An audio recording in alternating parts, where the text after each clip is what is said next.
Carta encíclica Dilexit Nos del Santo Padre Francisco sobre el amor humano y divino del corazón de Jesucristo. Nos amó, dice San Pablo refiriéndose a Cristo, para ayudarnos a descubrir que de ese amor nada podrá separarnos. Pablo lo afirmaba con certeza porque Cristo mismo lo había asegurado a sus discípulos: los he amado. También nos dijo: los llamo amigos. Su corazón abierto nos precede y nos espera sin condiciones, sin exigir un requisito previo para poder amarnos y proponernos su amistad. Nos amó primero. Gracias a Jesús nosotros hemos conocido el amor que Dios nos tiene y hemos creído en ese amor. La importancia del corazón. Para expresar el amor de Jesucristo suele usarse el símbolo del corazón. Algunos se preguntan si hoy tiene un significado válido. Pero cuando nos asalta la tentación de navegar por la superficie, de vivir corriendo sin saber finalmente para qué, de convertirnos en consumistas insaciables y esclavizados por los engranajes de un mercado al cual no le interesa el sentido de nuestra existencia, necesitamos recuperar la importancia del corazón. ¿Qué expresamos cuando decimos corazón? En el griego clásico profano el término kaardia significa lo más interior de seres humanos, animales y plantas. En Homero indica no solo el centro corporal, sino también el centro anímico y espiritual del ser humano. En la Ilíada, el pensar y el sentir son del corazón y están muy próximos entre sí. Allí el corazón aparece como centro del querer y como lugar en que se fraguan las decisiones importantes de la persona. En Platón el corazón adquiere una función en cierto modo sintetizadora de lo racional y lo tendencial de cada uno, pues tanto el mandato de las facultades superiores como las pasiones se transmiten a través de las venas que confluyen en el corazón. Así advertimos desde la antigüedad la importancia de considerar al ser humano no como una suma de distintas capacidades sino como un mundo anímico corpóreo con un centro unificador que otorga a todo lo que vive la persona el trasfondo de un sentido y una orientación. Dice la Biblia que la palabra de Dios es viva y eficaz, discierne los pensamientos y las intenciones del corazón. De esta manera nos habla de un núcleo, el corazón, que está detrás de toda apariencia, aún detrás de pensamientos superficiales que nos confunden. Los discípulos de Emaús, en su misteriosa caminata con Cristo resucitado, vivían un momento de angustia, confusión, desesperanza, desilusión. No obstante, más allá de todo eso y a pesar de todo, algo ocurría en lo más hondo. ¿No ardía acaso nuestro corazón, mientras nos hablaba en el camino? Al mismo tiempo, el corazón es el lugar de la sinceridad, donde no se puede engañar ni disimular. Suele indicar las verdaderas intenciones, lo que uno realmente piensa, cree y quiere, los secretos que a nadie dice y, en definitiva, la propia verdad desnuda. Se trata de aquello que no es apariencia o mentira sino auténtico, real, enteramente propio. Por eso a Sansón, que no contaba el secreto de su fuerza, Dalila le reclamaba: ¿cómo puedes decir que me quieres, si tu corazón no está conmigo? Solo cuando le contó su secreto tan oculto, ella comprendió que él le había abierto todo su corazón. Esta verdad de cada persona tantas veces está oculta debajo de mucha hojarasca que la disimula, y esto hace que se vuelva difícil sentir que uno se conoce a sí mismo y más aún que conoce a otra persona. Nada más tortuoso que el corazón humano y no tiene arreglo. ¿Quién puede penetrarlo? Así entendemos por qué el libro de los Proverbios nos reclama: con todo cuidado vigila tu corazón, porque de él brotan las fuentes de la vida. Aparta de ti las palabras perversas y aleja de tus labios la maldad. La pura apariencia, El disimulo y el engaño dañan y pervierten el corazón. Más allá de tantos intentos por mostrar o expresar algo que no somos, en el corazón se juega todo. Allí no cuenta lo que uno muestra por fuera y los ocultamientos, allí somos nosotros mismos. Y esa es la base de cualquier proyecto sólido para nuestra vida, ya que nada que valga la pena se construye sin el corazón. La apariencia y la mentira solo ofrecen vacío. Como metáfora, me permito recordar algo que ya narré en otra oportunidad. Para Carnaval, cuando éramos niños, la abuela nos hacía galletas, y era una masa muy liviana, era liviana esa masa que hacía. Luego la ponía en el aceite y la masa se inflaba, y cuando la comíamos estaba hueca. Esas galletas en el dialecto se llamaban mentiras. Y era precisamente la abuela quien nos explicaba la razón de ello. Estas galletas son como las mentiras, parecen grandes, pero no tienen nada dentro, no hay nada verdadero allí, no hay nada de sustancia. En lugar de procurar algunas satisfacciones superficiales y de cumplir un papel frente a los demás, lo mejor es dejar brotar preguntas decisivas. ¿Quién soy realmente? ¿Qué busco? ¿Qué sentido quiero que tengan mi vida, mis elecciones o mis acciones? ¿Por qué y para qué estoy en este mundo? ¿Cómo querré valorar mi existencia cuando llegue a su final? ¿Qué significado quisiera que tenga todo lo que vivo? ¿Quién quiero ser frente a los demás? ¿Quién soy frente a Dios? Estas preguntas me llevan a mi corazón.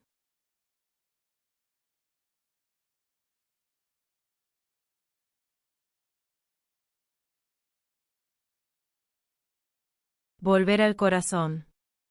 En este mundo líquido es necesario hablar nuevamente del corazón, apuntar hacia allí donde cada persona, de toda clase y condición, hace su síntesis, allí donde los seres concretos tienen la fuente y la raíz de todas sus demás potencias, convicciones, pasiones, elecciones.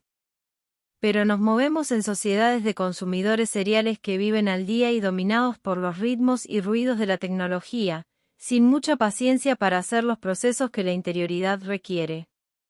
En la sociedad actual el ser humano corre el riesgo de perder su centro, el centro de sí mismo. El hombre contemporáneo se encuentra a menudo trastornado, dividido, casi privado de un principio interior que genere unidad y armonía en su ser y en su obrar.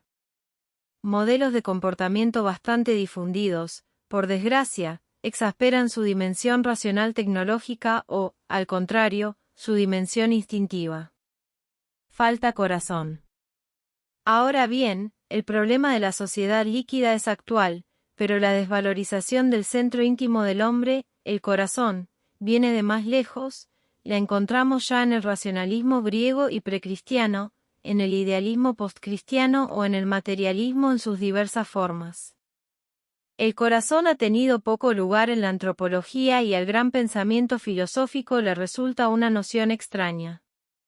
Se han preferido otros conceptos como el de razón, voluntad o libertad. Su significado es impreciso y no se le concedió un lugar específico en la vida humana. Quizás porque no era fácil colocarlo entre las ideas, claras y distintas, o por la dificultad que supone el conocimiento de uno mismo. Pareciera que lo más íntimo es también lo más lejano a nuestro conocimiento.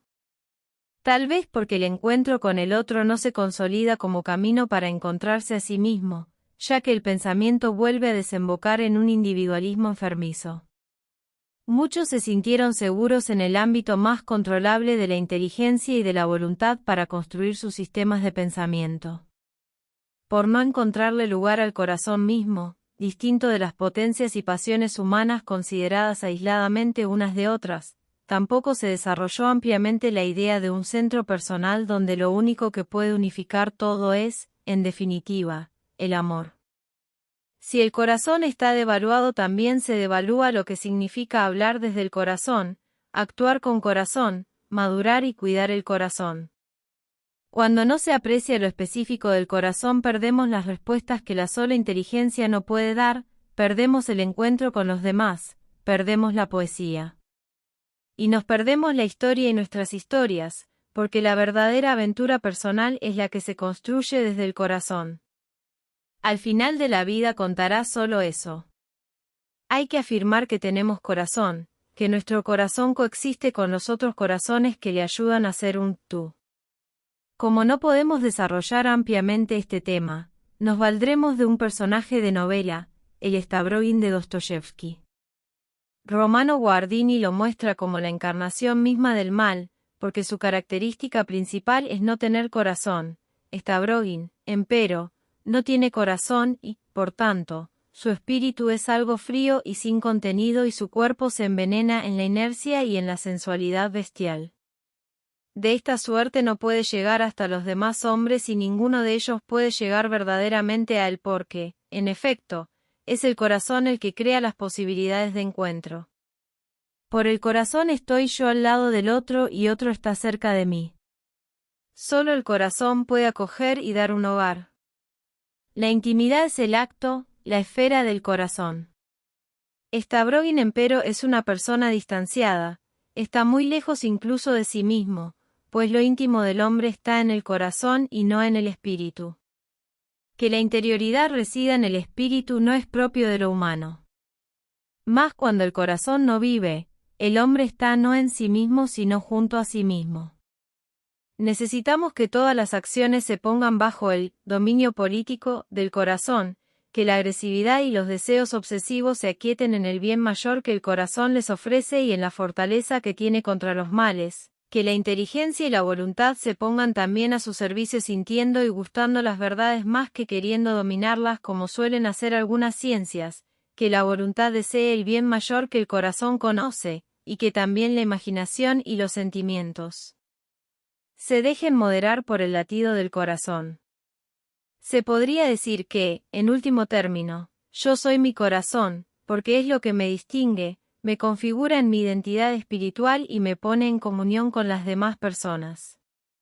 El algoritmo en acto en el mundo digital muestra que nuestros pensamientos y lo que decide la voluntad son mucho más estándar de lo que creíamos. Son fácilmente predecibles y manipulables. No así el corazón. Se trata de una palabra importante para la filosofía y la teología, que buscan alcanzar una síntesis integradora. De hecho, la palabra corazón no puede ser agotada por la biología, por la psicología, por la antropología o por cualquier ciencia. Es una de esas palabras originarias que significan realidades que competen al hombre precisamente en cuanto totalidad, en cuanto persona corpóreo-espiritual.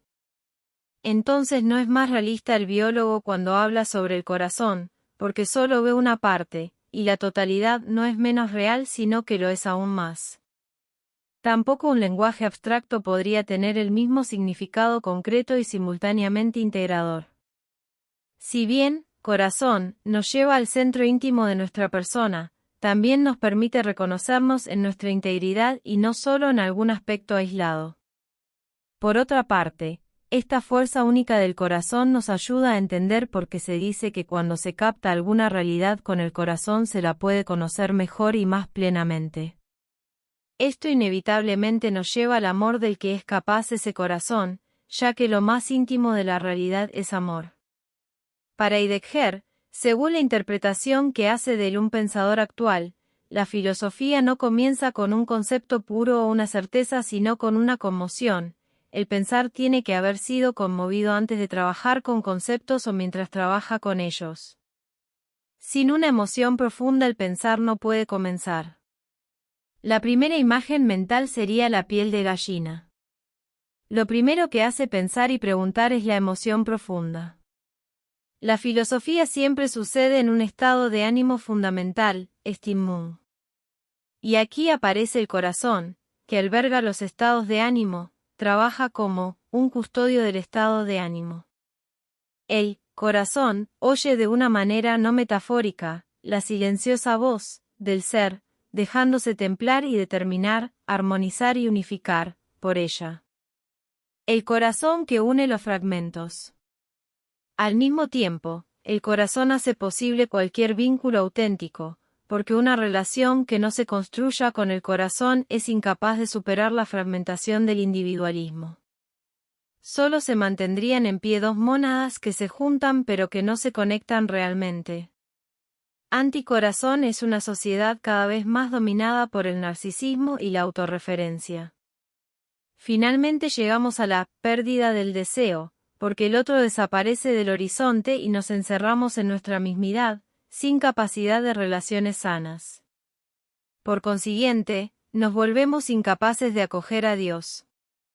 Como diría Heidegger, para recibir lo divino hay que construir una casa de huéspedes. Vemos así cómo se produce en el corazón de cada uno esta paradójica conexión entre la valoración del propio ser y la apertura a los otros, entre el encuentro tan personal consigo mismo y la donación de sí a los demás. Solo se llega a ser uno mismo cuando se adquiere la capacidad de reconocer al otro, y se encuentra con el otro quien puede reconocer y aceptar la propia identidad. El corazón también es capaz de unificar y armonizar tu historia personal, que parece fragmentada en 1000 pedazos, pero donde todo puede tener un sentido. Es lo que expresa el Evangelio en la mirada de María, que miraba con el corazón. Ella era capaz de dialogar con las experiencias atesoradas ponderándolas en el corazón, dándoles tiempo, simbolizando y guardando dentro para recordar.